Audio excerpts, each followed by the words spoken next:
I've oftentimes heard that America has to have an enemy. American identity is defined on enemy lines, and would you agree with that?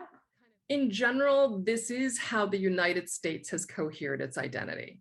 I don't think it's necessarily the case, but I think it has done that for at least the last 150 years. I don't think it's existential, but I think that's often how we do this, especially in a country that doesn't have kind of a history of ethnic kinship to define itself. And so I think it always requires a searching for the basis of a social unity, right? So one of the ways that we talk about this is a nation of immigrants, but then what does a nation of immigrants do when they're settled and there are others who are coming in who appear to threaten that social stability, right? So how do immigrants then, or former immigrants, get pitted against new immigrants? We see it in relation to different kinds of newcomers. So Chinese immigrants, Korean immigrants, Punjabi immigrants, Japanese immigrants, and then of course the most probably, Muslim immigrants.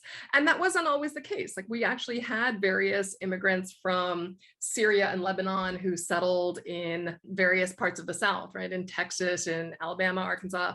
And they were actually 100 years ago, 120 years ago, considered to be a square part of America. They were considered to be Americans.